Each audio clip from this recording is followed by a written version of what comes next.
их дээр цагаас энэ газар нутгаар хүн амтныг ундаасан олон сайхан ундрах сайтай булаг аршаанууд байжээ. Тэр булгуудыг тоолоход 9 ийм булаг одоо ундарч байсан байна.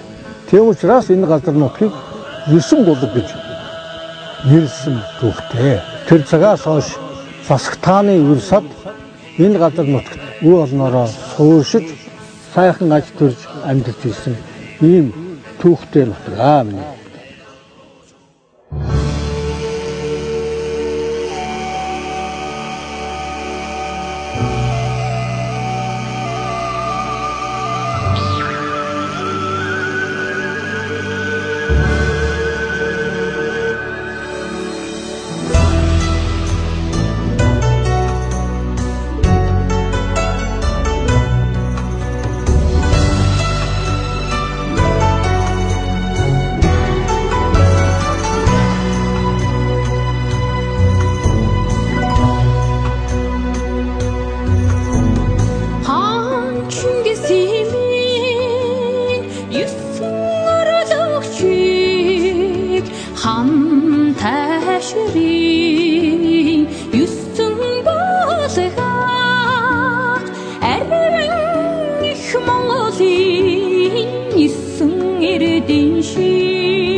Есөн хүсэл биелсэн ерөөлтөө сайхан нутагтаа 9 булаг.